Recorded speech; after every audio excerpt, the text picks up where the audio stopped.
pujian bagi nama-Mu. Segala hormat dan pujian bagi nama-Mu. Terima kasih Tuhan, terima kasih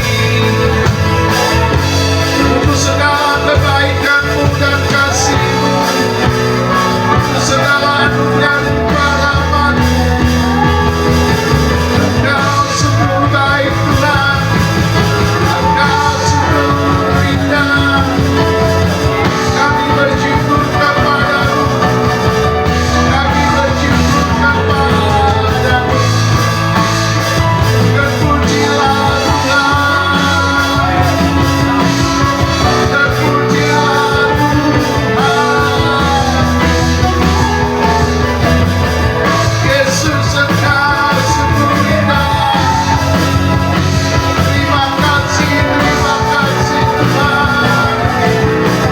Kami bersyukur. Segala hormat, segala hormat,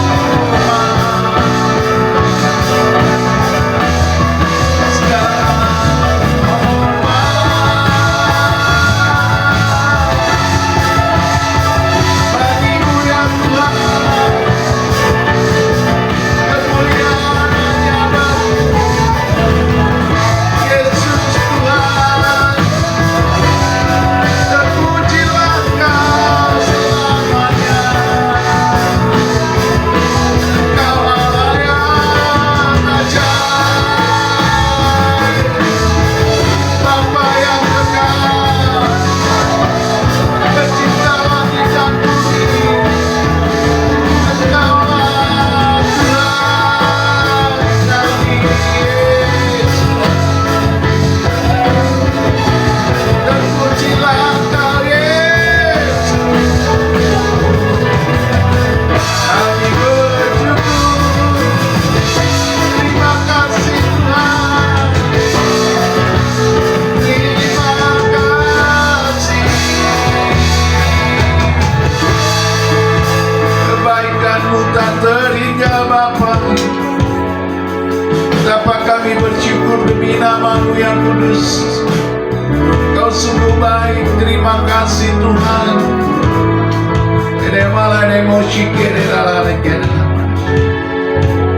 Udahkan hari ini lana ini musik. Gloria, haleluya, gloria, haleluya. Bapa, kami begitu bersyukur kepadamu untuk anugerah dan kebaikan-Mu. Limpah rahmat-Mu tidak pernah berkekurangan. Kau tidak pernah berhenti untuk mengasihi kami dan memberkati kami. Pengurapan-Mu tetap selalu tersedia bagi kami. Anak-anak-Mu yang mencari wajah-Mu dan sungguh-sungguh ingin mengenal Engkau. Hari ini berbicaralah lagi ya Bapa. Sampaikan isi hati-Mu dan biarlah jemaat-Mu mengenal Engkau dengan lebih dalam lagi. Bapa, bawa kami untuk melakukan kebenaran firman-Mu. Melakukannya dengan sungguh-sungguh, supaya kami terberkati dan banyak orang juga menjadi terberkati, supaya kami menjadi terang dan garam terjadi dalam hidup kami. Terima kasih Bapa. Oh, di dalam nama Tuhan Yesus kami siap diberkati Tuhan, sekarang dan sampai selama-lamanya. Kita yang percaya berkata amin, haleluya. Terpujilah nama Tuhan Yesus. Puji Tuhan.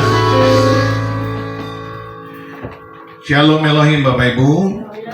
Puji Tuhan, kita beribadah pada bulan Juli ya. Baik, hari ini kita akan meneruskan apa yang sudah saya sampaikan minggu lalu, bahwa pengajaran tentang berkat materi itu selalu berkaitan dengan Tuhan ya, berkaitan dengan Tuhan. Kenapa? Karena Tuhan berkata, carilah kerajaan Allah dan kebenarannya, maka semuanya itu akan ditambahkan kepadamu.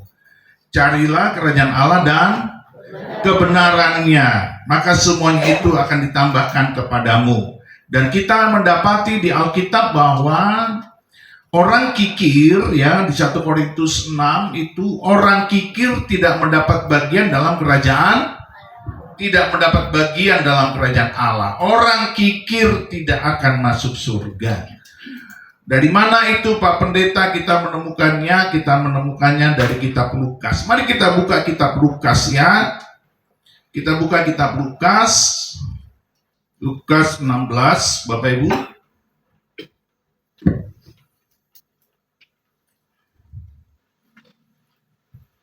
Kenapa orang miskin tidak mendapat bagian dalam kerajaan Allah? Karena itu menghujat Allah.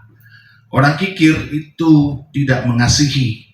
Sementara Allah itu adalah kasih. Jadi kalau Allah itu kasih, maka ketika kita menjadi orang yang bertentangan dengan kasih, kita menghujat Allah. Allah adalah kasih. Kalau kita tidak mengasihi, kita menghujat Allah. Ketika kita menghujat Allah, artinya kita melawan Allah. Artinya kita berseberangan dengan Allah. Kita berseberangan dengan Yesus, kita berseberangan dengan Roh Kudus. Makanya orang tidak akan mendapat bagian dalam kerajaan Allah karena dia berseberangan dengan Allah. Di dalam kerajaan Allah tidak ditemukan orang-orang yang berseberangan dengan Allah. Orang-orang yang ada di dalam kerajaan Allah adalah orang-orang yang setuju dengan Allah, sepakat dengan Allah, orang-orang yang satu dengan Allah, dan sepikiran dengan Allah, sehati dengan Allah. Orang-orang yang bertentangan dengan Allah itu tidak mendapat bagian dalam kerajaan Allah. Maka kita lihat sekarang di ayat yang ke-19 ya, sampai dengan ayat yang ke-31 ya, ini cukup panjang. Sebenarnya saya tadi hanya memberikan contoh, tetapi Tuhan berkata bahwa kita harus belajar dari sifat kikir yang tidak mendapat bagian dalam kerajaan Allah. Demikianlah firman Tuhan. Ada seorang kaya yang selalu berpakaian jubah ungu dan kain halus, dan setiap hari ia bersukaria dalam kemewahan. Dan ada seorang pengemis bernama Lazarus, badannya penuh dengan borok, berbaring dekat pintu rumah orang kaya itu, dan ingin menghilangkan laparnya dengan apa yang jatuh dari meja orang kaya itu. Malahan anjing-anjing datang dan menjilat boroknya. Kemudian matilah orang miskin itu, lalu dibawa oleh malaikat-malaikat ke pangkuan Abraham. Orang kaya itu juga mati lalu dikubur. Dan sementara ia menderita sengsara di alam maut, ia memandang ke atas dan dari jauh dilihatnya Abraham dan Lazarus duduk di pangkuannya.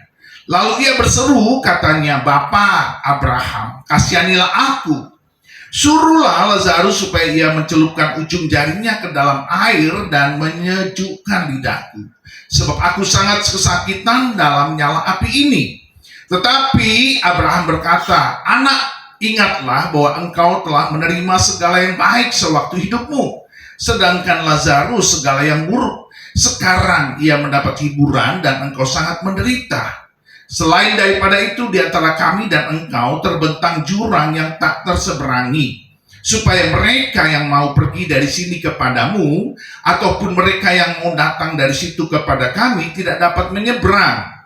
Kata orang itu, "Kalau demikian, aku minta kepadamu Bapa, supaya engkau menyuruh dia ke rumah ayahku, sebab masih ada 5 orang saudaraku, supaya ia memperingati mereka dengan sungguh-sungguh, agar mereka jangan masuk ke dalam tempat penderitaan ini. Tetapi," kata Abraham, "ada pada mereka kesaksian Musa dan para nabi. Baiklah mereka mendengarkan kesaksian itu."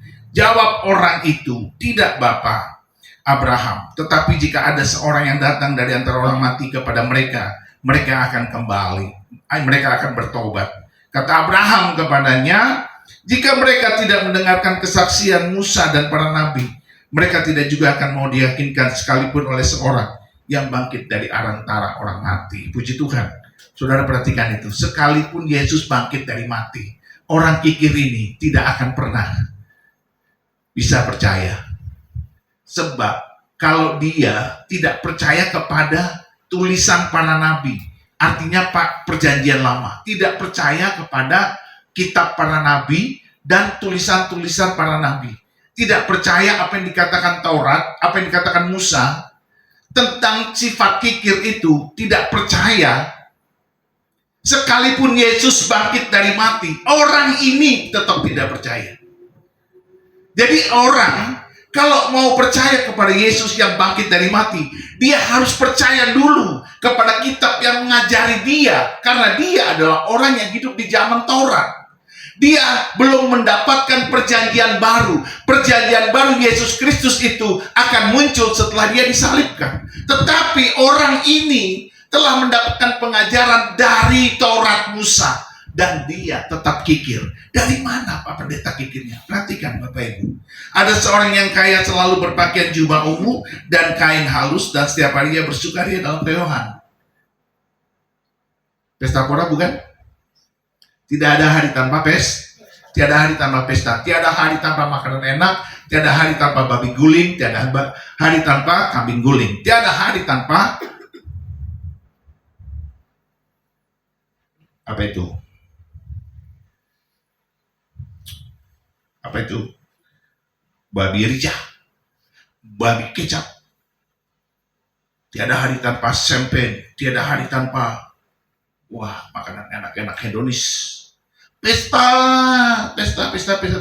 Sementara ada orang di depan rumahnya, borok, miskin, kelaparan.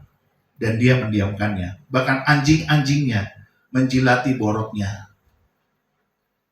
Kalau dia orang baik, dia bawa orang itu ke tabib atau diobati. Betul tidak? Kalau dia tidak kikir, dia akan memberi orang itu selimut dan dia akan membawa dia ke tempat yang teduh. Di sana dia akan hangat, lalu dia dikasih makan, diminumkan diberikan minuman yang menghangatkan badannya dan diberikan sop hangat. Dia akan rawat orang itu sampai pulih sembuh. Bahkan kalau dia tidak punya pekerjaan, orang kaya ini akan mudah sekali memberikan dia pekerjaan. Entah sebagai pembersih gudangnya, entah sebagai penyapu-nyapu, atau pemberi makanan ternaknya. Karena dia orang kaya. Yang memberi contoh ini siapa? Perumpamaan ini siapa? Yang berkata tentang perumpamaan ini siapa? Yesus.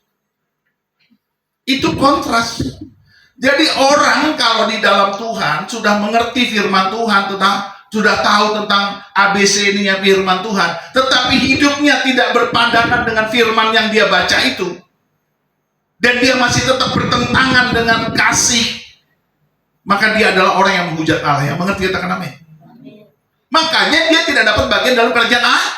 Dia tidak dapat bagian dalam kerajaan Allah. Bukan karena kekayaannya dia, tetapi karena dia pelit. Karena dia pelit. Anda tidak dilarang untuk menjadi kaya.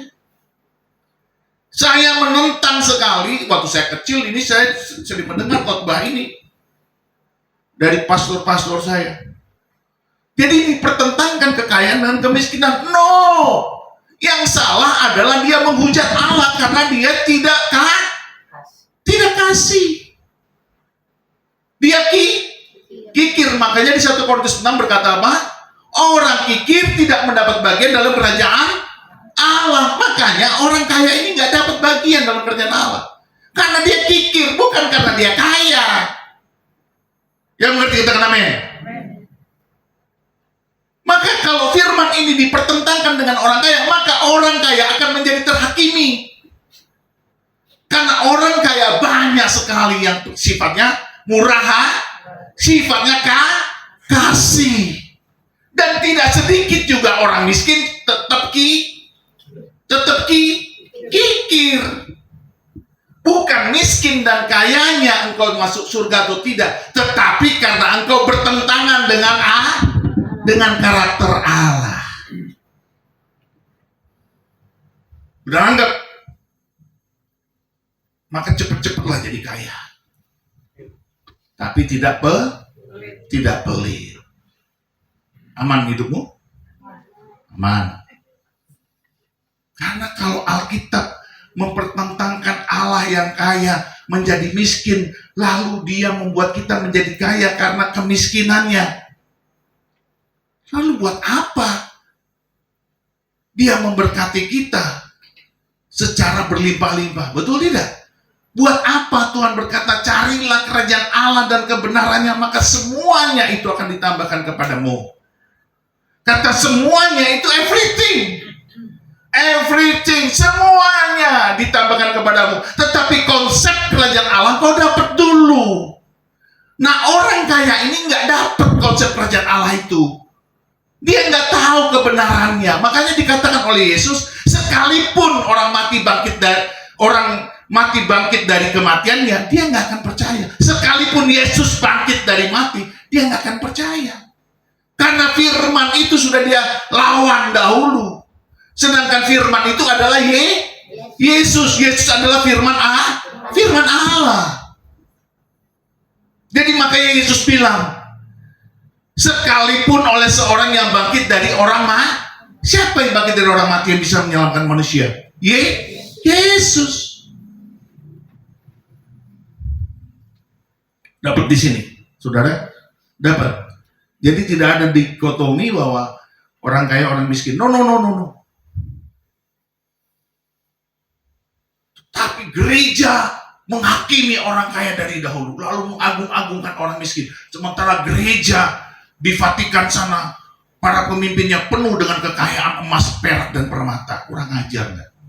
Khotbah macam apa itu? Pengajaran macam apa? Saya dari kecil dicekoki dengan mempertentangkan miskin dan kaya. Sampai akhirnya saya disingkapkan Tuhan. Bukan masalah dia kaya atau miskin, anak muda. Tapi tentang dia melawan Allah atau menghujat Allah. Mari kita belajar lagi. Saya buktikan lagi bahwa itu bukan soal kemiskinan ataupun kekayaan, tetapi itu soal menghujat Allah. Ayat Lukas 21, mari kita lihat ya. Ayat 1 sampai dengan 4, demikianlah firman Tuhan. Ketika Yesus mengangkat mukanya, ia melihat orang-orang kaya memasukkan persembahan mereka ke dalam peti persembahan. Ia melihat juga seorang janda miskin memasukkan 2 peser ke dalam peti itu. Lalu ia berkata, aku berkata kepadamu, sesungguhnya janda miskin ini memberi lebih banyak daripada semua orang itu. Sebab mereka semua memberi persembahannya dari kelimpahannya, tetapi janda ini memberi dari kekurangannya. Bahkan ia memberi dari seluruh nafkahnya. Lihat, ini orang miskin tidak menghujat Allah. Itulah sebabnya Yesus memuji dia. Dia miskin, tapi dia nggak pelit. Ada banyak orang miskin, dasarnya apa? Dasarnya saya kan nggak mampu, Pak. Saya kan nggak punya uang, Pak. Saya kan miskin, Pak. Saya kan tidak. Bapak kan tahu lah, saya ini masih banyak kebutuhannya. Itu orang miskin. Sekalipun engkau diberi berkat materi, engkau tetap punya karakter pelit. Karena engkau selalu selfish, egois, mementingkan diri sendiri. Tetapi Yesus melepaskan kutuk itu, disalib itu, dan dia memperlihatkan kepada kita, ini loh, ciri orang miskin tapi nggak pelit. Dia menyerahkan seluruh hidupnya. Kalau tadi perumpamaan di Lukas yang sebelumnya, sekarang di Lukas 21 ini kisah nyata di depan Yesus sendiri. Seorang janda pula, miskin, mempersembahkan 2 peser 1 duit. Dan itu untuk mempertentangkan bahwa kemiskinan tidaklah menjadi penghambat seseorang untuk menjadi murah, untuk menjadi kasih. Jadi di sini bukan miskin ataupun kaya, tetapi di sini adalah karakter, adalah sifat. Engkau memiliki kasih atau tidak? Engkau memiliki kemurahan hati atau tidak? Nah, kita belajar lagi, ya. Dia memberi dari segala kekurangannya. Nah, perhatikan Bapak Ibu. Nilaimu di mata Tuhan itu lebih tinggi dari orang manapun. Ketika engkau tidak mampu, engkau memberi dari kekuranganmu. Nilaimu lebih tinggi. Orang lain memberi dari kelimpahannya, tetapi engkau yang gak punya apa-apa, yang miskin, memberi dari kekurangan. Itu Tuhan nilai tinggi sekali.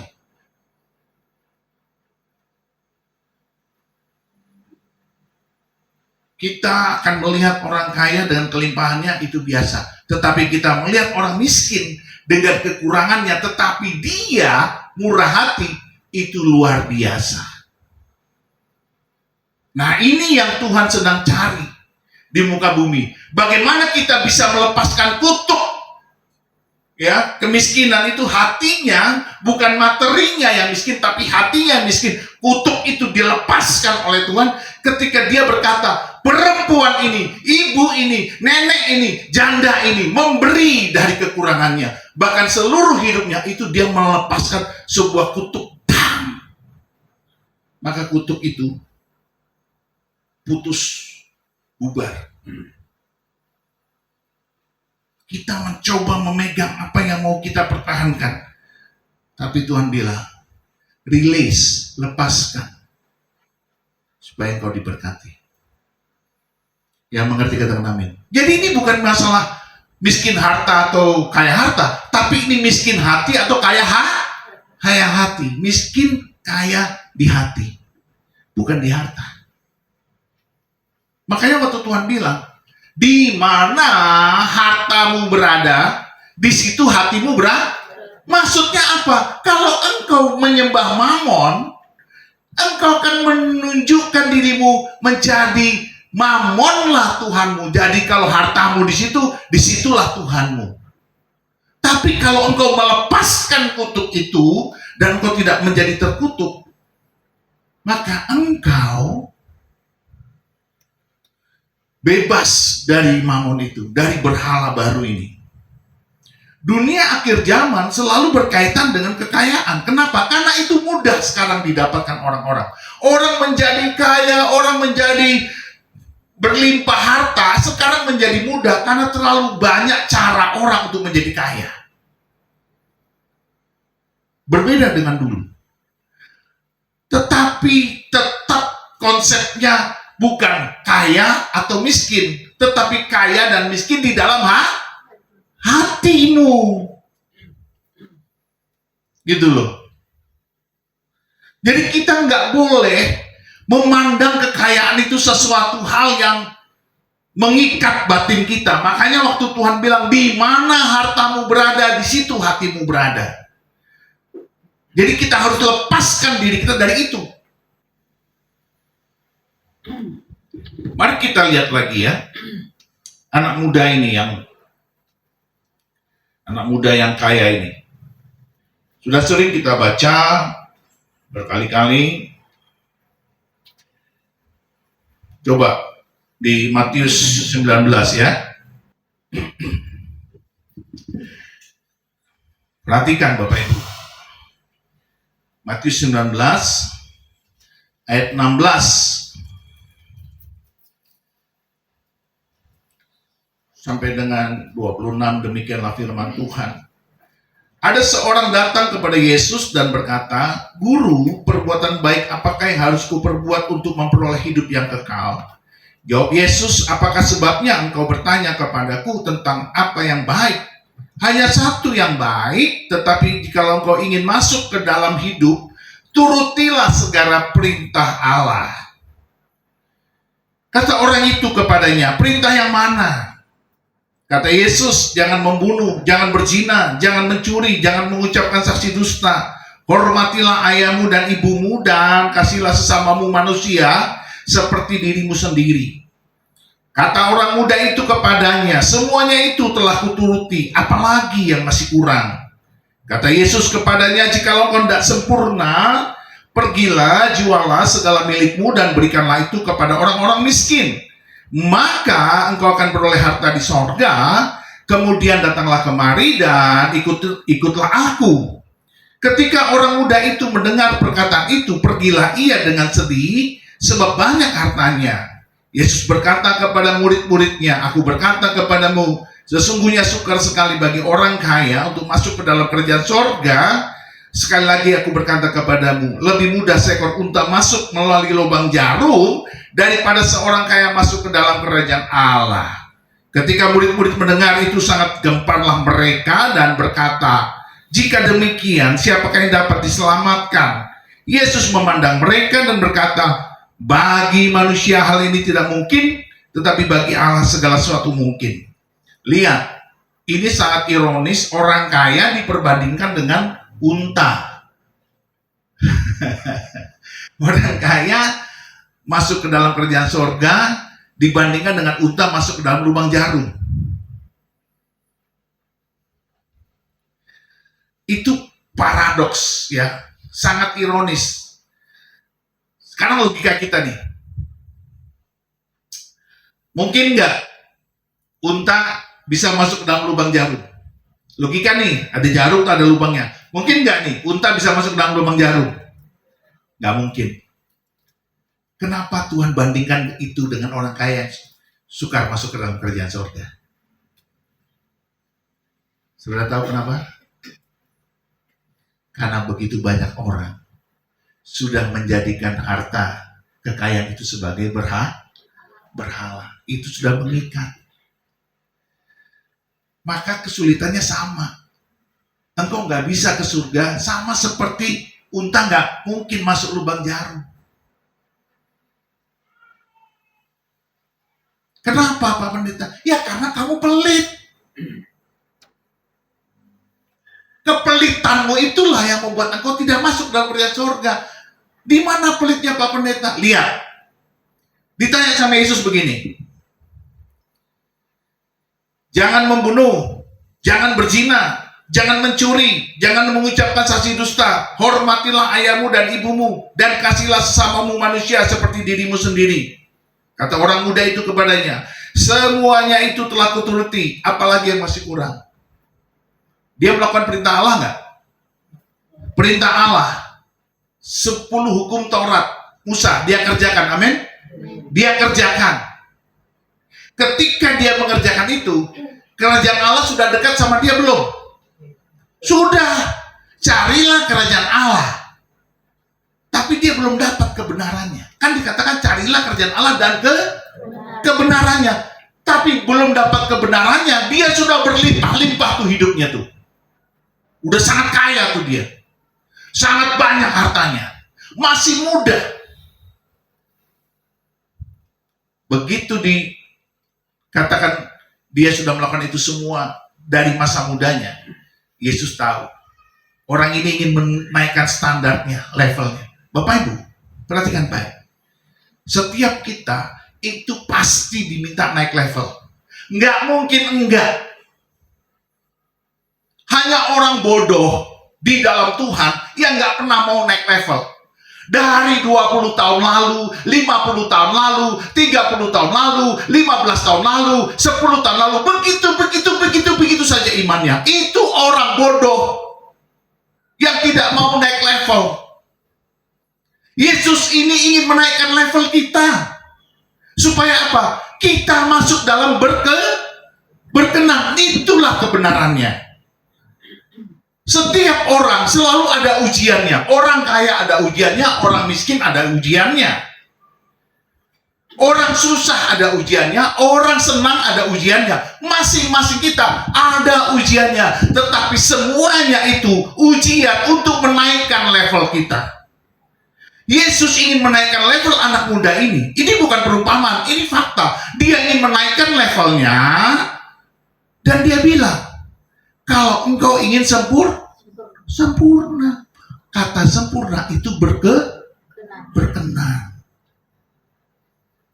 Kalau engkau ingin sempurna, jual hartamu, berikan kepada orang miskin, ikutlah aku. Wow. Dia ingin menghancurkan semua dewa berhala itu. Wah. Dewa berhala yang dipuja, disembah oleh anak muda ini. Selama ini kan dia bersembunyi di balik kekayaan itu, seolah-olah dia baik, kasih diakonia, ya kan, kepada orang-orang miskin, dia baik. Tapi dari kelimpahan, semua bisa memang. Dari kelimpahan dia memberi. Tetapi di belakang ini ada dewa yang dia sembunyikan. Lalu Yesus tahu dewa itu. Yesus hancurkan, dia mau banting. Pam, pecah. Buar. Dia nggak mau. Dia nggak mau. Dia nggak mau. Oh, jangan, itu dewaku. Lalu dia pergi lari dengan sifatnya itu. Lalu Yesus bilang, itulah orang yang sangat kaya. Betapa sulitnya dia masuk kerajaan surga. Jadi Anda bisa membayangkan Elon Musk, ya kan? Siapa lagi yang kaya-kaya, super kaya? Kalau dia nggak bisa melepaskan dewa Mamon itu, nggak akan pernah dapat bagian dalam kerajaan Allah. Walaupun dia menguasai sekalipun seluruh dunia, Alkitab bilang apa? Buat apa kau memiliki dunia, tetapi kehilangannya nyawamu? Dia ingin menghancurkan. Jadi anak muda ini sudah dekat dengan kerajaan Allah, sudah sangat dekat. Dan dia berhadapan dengan pemilik kerajaan Allah itu sendiri. Dan pemilik kerajaan Allah itu bilang, kalau kamu ingin mau bersama dengan aku, hari ini juga jual itu semua, dewa-dewamu itu. Maksudnya hartanya jual semua. Berikan kepada orang miskin. Lalu kamu ikut aku. Kata ikut aku, itu menjadikan dia naik level. Dia nggak mau. Banyak orang tidak sampai ke levelnya Tuhan, yang harusnya dia ada di situ. Kita semua begitu. Saya percaya Bapak Ibu semua ini nggak sampai di levelnya Tuhan, karena kita punya dewanya sendiri yang kita pegang, sehingga kita nggak berkenan di hadapan Dia. Maka nggak heran nanti kalau di surga posisi kita memang nggak jauh-jauh dari anugerah doang, kemurahan. Mungkin saudara akan bilang gini, ya syukurlah Pak, saya yang penting saya sudah di surga. Iya, kalau sampai. Kan masih panjang umurmu. Iya enggak? Masih panjang. Enggak tahu bagaimana kau perjalananmu. Sekalipun mungkin engkau sudah 85 tahun, kalau Tuhan kasih umurmu 115 bagaimana? Iya kan? Kan tersiksa hidupmu. Enggak berubah-berubah karaktermu. Padahal engkau harus berada di level yang Tuhan mau. Anak muda ini sudah dekat dengan kerajaan Allah itu. Karena Tuhan bilang kalau engkau mau sempurna. Kita ini jangankan sampai sempurna, ya kan? 10 hukum Taurat aja kita nggak melakukannya dengan baik dan benar. Tapi anak muda ini melakukannya dengan perfect, sempurna. Anak muda ini dari dia muda sudah melakukannya dengan sempurna. Ini perfect banget, ini luar biasa. Ini fakta, ini bukan perumpamaan, ini ceritanya nyata. Anak muda kaya itu datang kepada dia, pemilik kerajaan itu, kerajaan surga. Dan dia bilang, kamu mau sempurna, jual dewamu, berikan pada orang miskin. Supaya dewa itu hancur di dalam pikiran dia, dalam hati dia. Tapi dia nggak mau. Saudara, kalau saya dulu tidak mau dengar kata Tuhan untuk menampung orang-orang yang tidak mampu, lalu saya sekolahkan, saya didik mereka, saya perkenalkan dia dengan Tuhan Yesus, saya nggak mungkin naik level. Mungkin saya sama saja dengan orang-orang yang biasa. Saya nggak mungkin bisa mengusir setan, tumpang tangan pada orang sakit sembuh. Saya nggak mungkin bisa mengajar saudara. Saya nggak bisa mungkin jadi seorang pendeta gembala. Saya nggak bisa mungkin menjadi seorang penyembah. Saya nggak mungkin bisa menjadi orang yang naik level. Nggak mungkin. Dari duit saya gajian sebulan itu cuma sekitar 12 sampai 15 juta. Lalu Tuhan naikkan saya, 65 juta. Yang nggak pernah saya bayangkan. Dan tambah lagi bonus ini itu. Semuanya itu Tuhan mengerjakan. Tetapi kita sedang diperhadapkan pada ujian demi ujian. Kemana kita akan melabuhkan iman percaya kita itu sampai ke dalam sempurna yang Tuhan mau kita sempurna di level itu. Sering kita nggak mau. Kita nggak mau karena kita punya Tuhan sendiri, dewa sendiri, kebenaran sendiri. Kita dapat kerajaan Allah, tapi kebenarannya kita nggak dapat karena kita punya kebenaran kita sendiri. Maka anak muda ini punya kebenarannya. Dia kebenarannya apa? Aku sudah melakukan seluruh hukum Taurat. Tapi untuk menjual hartaku untuk orang miskin, oh enggak. Nah itu kebenarannya dia. Kebenaran kita juga banyak. Adalah yang untuk persekutuan aja berat, adalah untuk diakoni aja berat. Ada banyak, semua kita punya kebenaran sendiri. Ketika Tuhan berkata, carilah kerjaan Allah dan kebenarannya. Bukan kebenaranmu, kebenarannya. Ini huruf besar. Maka semuanya itu ditambahkan kepadamu.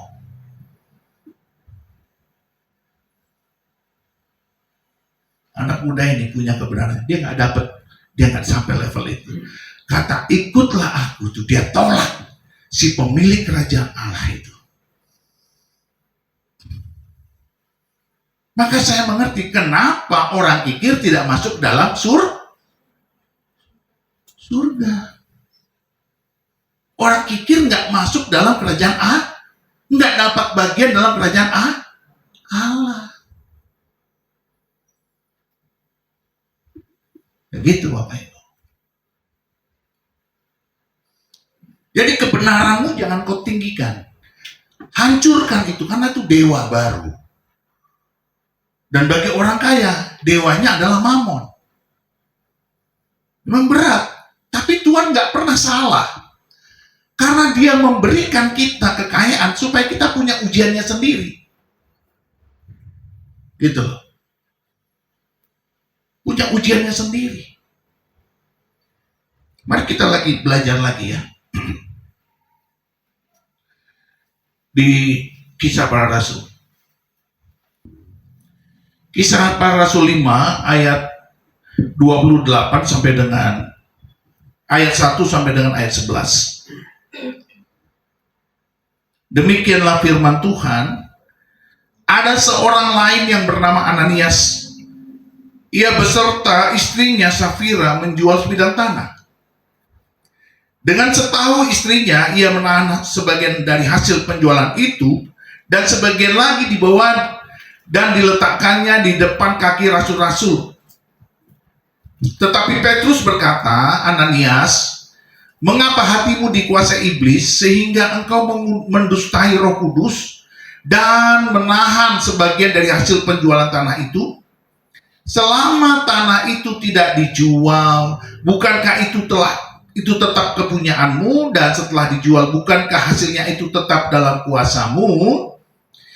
Mengapa engkau merencanakan perbuatan itu dalam hatimu? Engkau bukan mendustai manusia, tetapi mendustai Allah. Ketika mendengar perkataan itu, rebalah Ananias dan putuslah nyawanya. Maka sangatlah ketakutan semua orang yang mendengar hal itu. Lalu datanglah beberapa orang muda, mereka mengapani mayat itu, mengusungnya keluar dan pergi menguburnya. Kira-kira 3 jam kemudian masuklah istri Ananias, tetapi ia tidak tahu apa yang telah terjadi. Kata Petrus kepadanya, katakanlah kepadaku dengan harga sekiankah tanah itu kamu jual? Jawab perempuan itu, betul sekian. Kata Petrus, mengapa kamu berdua bersepakat untuk mencobai roh Tuhan? Lihatlah orang-orang baru mengubur suamimu, berdiri di depan pintu dan mereka akan mengusung engkau juga keluar. Lalu rebahlah perempuan itu seketika itu juga di depan kaki Petrus dan putuslah nyawanya. Ketika orang-orang muda itu masuk, mereka mendapati dia sudah mati. Lalu mereka mengusungnya keluar dan menguburnya di samping suaminya. Maka sangatlah ketakutan seluruh jemaat dan semua orang yang mendengar hal itu. Jangankan jemaat, kita juga takut, betul tidak? Kalau saudara nggak takut berarti saudara levelnya udah beda. Jadi begini Bapak Ibu, Ananias Safira ini sudah dapat tuh kerajaan Allah karena mereka berdua adalah murid Tuhan. Mereka berdua murid Tuhan dan baru saja melihat tanda-tanda heran dan ajaib dilakukan oleh para rasul. Mereka melihat para rasul berbahasa roh, dibaptis Roh Kudus. Mereka melihat semua mukjizat yang dilakukan para rasul. Lalu tergeraklah mereka untuk bersepakat memberikan persembahan dengan menjual ladangnya. Sebenarnya disitulah posisinya. Ada dewa yang dia sembunyikan. Dan dewa itu ingin dia tipu sedikit murid ini, yaitu Petrus. Dia tipu, kita beri saja sebagian. Petrus bilang, kalau kamu mau memberi, memberilah dengan tulus. Jangan terpaksa. Jadi dia berkata, selama tanah itu tidak dijual, bukankah itu tetap kepunyaanmu? Jadi kalau kamu tidak mau memberi, nggak ada masalah. Tapi levelmu ya di situ. Nah dia mau menaikkan levelnya dengan kerajaan Allah yang dia imani, tapi dengan kebenarannya sendiri. Dia ambil sebagian saja, dia serahkan untuk Tuhan. Berapa banyak dari kita seperti ini? Ketika kita belum kerja nih, kita bilang sama hati kita, nanti kalau gue udah kerja, gue akan berikan semuanya buat Tuhan. Akhirnya Tuhan dengar doa itu, ya nazar itu, lalu dia dikasih ke pekerjaan. Ketika dapat pekerjaan itu dan terima gaji pertama, sayang, karena gajinya kan gede kan, dapat 10 juta sebulan. Wih, gede. Kasih Tuhan 10 juta, berat. Kalau mungkin dia pikir-pikir dia dapat UMR gitu kan, Jakarta berapa sih, 5,5 ya? UMR-nya 5,5 atau 4,5, nggak berat lah. Tapi begitu 10 juta, wah, berat nian ini. Berat nian, nggak sanggup aku. Udahlah kasih aja 10 juta buat Tuhan, kasih persepuluhan. Lalu 8 juta buat dia. Dia sedang melanggar janjinya sendiri. Demikian pula Ananias Safira, ketika dia berapi-api dalam doa bersama para murid, dia persekutuan, dia mendalami firman Tuhan, dia diajar oleh para rasul, ya kan? Wah, para rasul lagi kepenuhan roh dan semuanya exciting begitu ya, semuanya menakjubkan, berapi-api rohnya kan. Begitu uangnya dapat, wih gede banget ini. Gede banget ini, udahlah kasih aja sebagian. Disitulah kenapa orang yang berjanji bernazar nggak pernah diberkati. Karena ketika dia berjanji, dewanya itu, yaitu dewa Mamon itu, masih bercokol pada dia. Dan dia belum menghancurkannya. Tapi kalau Ananias Safira ini, bukannya tetap hidup, malah mereka segera mati. Karena pada saat itu Roh Kudus di dalam Petrus itu lagi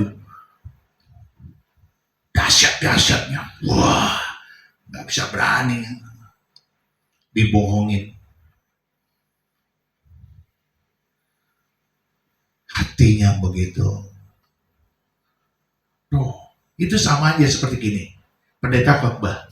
Ini kayak gini. Deng, deng, deng, deng. Lalu dia bilang, oke, di sini siapa yang berdosa dan mau ngaku dosa? Ayo maju ke depan. Dia nggak mau ke depan, aku malu. Aku mau, tapi hati ini udah bilang ke depan, nggak mau. Semua orang yang ke depan diberkati, mempermalukan dirinya kan kelihatan semua dosanya, dosa cabul, dosa apa-apa semua. Dia enggak, dia pulang. Tahu saudara, orang itu pasti menderita di dalam perjalanannya. Saya sering kali, kalau seorang pendeta berkhotbah begitu kuat dengan Roh Kudus, dan dia menantang setiap orang untuk altar call, lalu saya tahan karena saya malu. Begitu saya pulang, saya kehilangan semua hal yang baik dari Tuhan.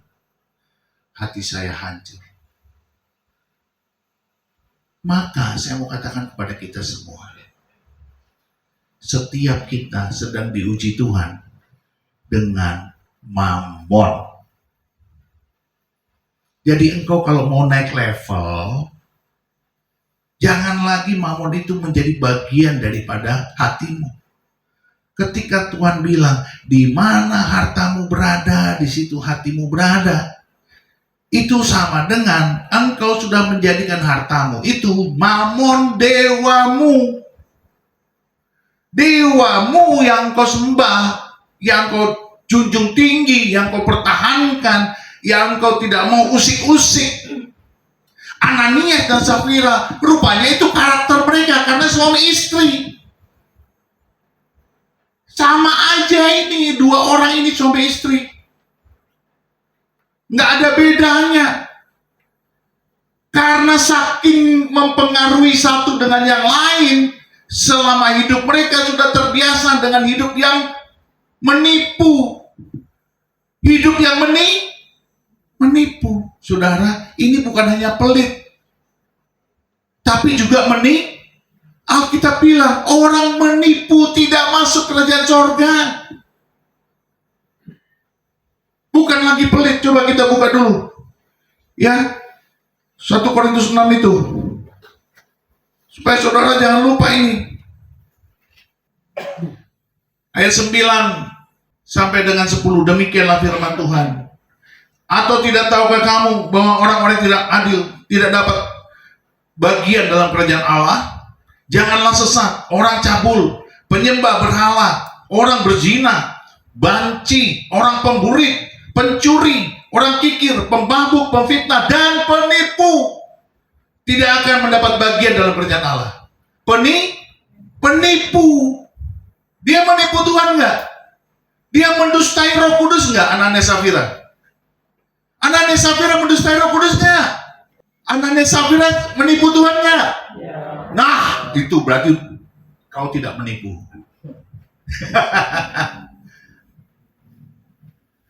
Menipu Tuhan, masuk surga apa tidak? Nah,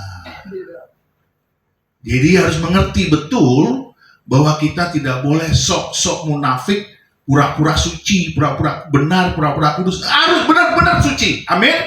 Harus benar-benar tulus, benar-benar murni. Begitu Bapak Ibu. Orang yang menipu, orang kikir nggak bisa masuk kerajaan surga. Nah, Ananias Safira itu seperti itu.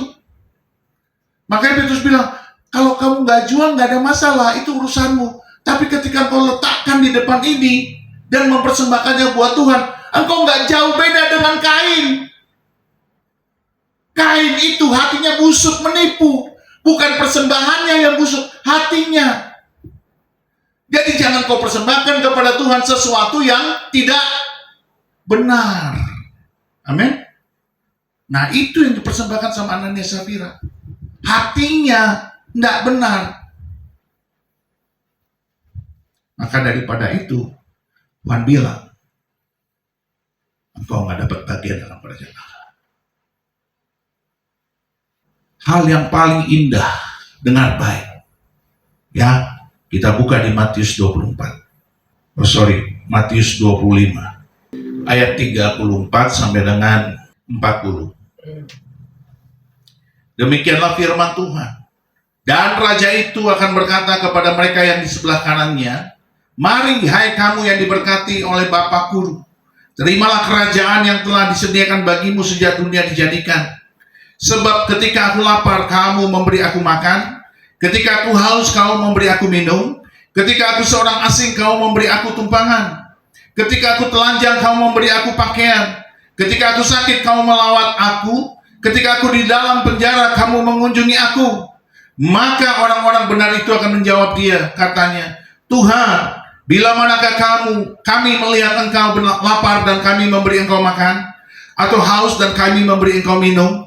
Bila manakah kami melihat engkau sebagai orang asing dan kami memberi engkau tumpangan, atau telanjang dan kami memberi engkau pakaian? Bila manakah kami melihat engkau sakit atau dalam penjara dan kami mengunjungi engkau? Dan raja itu akan menjawab mereka, aku berkata kepadamu, sesungguhnya segala sesuatu yang kamu lakukan untuk salah seorang dari saudaraku yang paling hina ini, kamu telah melakukannya untuk aku. Ini orang baik. Kita kalau ketemu orang yang gak kenal dan dia butuh tumpangan, dia butuh makan, dia butuh ini, kasih. Karena kita sedang melakukan hukum kasih. Semakin banyak kau melakukan ini dan tidak dikenal orang. Tapi jangan, maaf ya, ini kan zaman sosmed. Jangan kalau kau memberi itu lalu kau masukin sosmed. No. Ya, jangan. Pak Pendeta, ini kan no. Kamu udah dapat upahnya nanti. Betul tidak? Kamu dapat upah. Jadi impas. Kalau impas ya nggak ada lebihmu. Makanya saya doain orang sakit kemana-mana, nggak pernah saya pakai video. Sekarang aja saya mikir kalau misalnya makan gitu, saya masukin sosmed. Saya sedang meneliti diri saya, ini buat Tuhan atau buat muji-muji? Saya kira nggak mau. Jadi kalau orang melihat nggak ada kegiatan Pak Pendeta, iya memang kamu nggak perlu tahu. Betul tidak? Betul tidak? Kok diam? Kau kurang semangat. Kau udah banyak main sosmed ya? Hah? Wah, gue nih lihat nih, gue lagi main ini.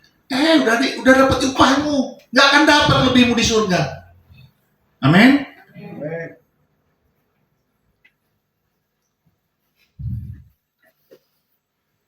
Jadi mulai sekarang, besok-besok sosmed kalian sepi. Senyap seperti Pak Pendeta punya. Nah, bagus itu. Supaya upahmu banyak. Amin? Iya. Orang sekarang main sosmed. Upahmu mana? Udah kau ambil itu. Dipuji-puji kan sama netizen Konoha. Waduh, pujiannya banyak sekali. Berbunga-bunga lah kau baca kan. Terbang kau. Dipuji-puji sama netizen Konoha. Terbang kau.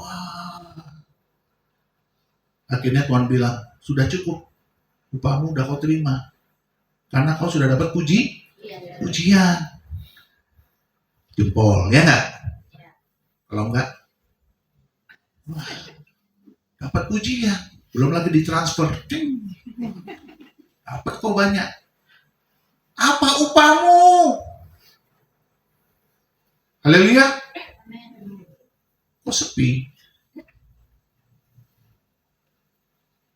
Jadi, kalau engkau melakukan sesuatu yang tersembunyi, Tuhan yang melihat.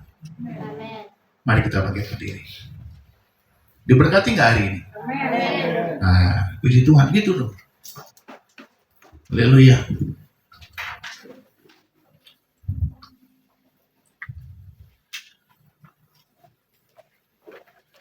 Bapa, di dalam nama Tuhan Yesus, hari ini kami mendengarkan sebagian daripada firman-Mu yang mengubahkan kami, dan kami akan berkata kepadamu di dalam nama Yesus. Mari Bapak Ibu dan teman-teman semua, angkat tanganmu dan taruh di kepalamu. Bapa, di dalam nama Tuhan Yesus, ikutin doa saya. Bapa, di dalam nama Tuhan Yesus, aku berjanji akan mengikuti Engkau, akan seperti yang Kau mau, naik level, menjadi seperti kehendak Allah, menjadi sempurna. Kami tidak tahu jalan-jalan kami, tapi Engkau tahu jalan-jalan kami. Hari ini dan selanjutnya, tolong kami Tuhan, kuat kuasa Roh Kudus-Mu bekerja di hati kami, sehingga kami ikut Tuhan 100%, tanpa pujian, tanpa pemujaan. Kami menolak segala roh kikir, roh menipu. Di dalam nama Yesus, kami anak Tuhan yang terberkati, tubuh, jiwa, dan roh kami, sekarang dan sampai selama-lamanya. Dalam nama Yesus. Terima kasih Bapa. Amin. Beri kemuliaan buat Tuhan.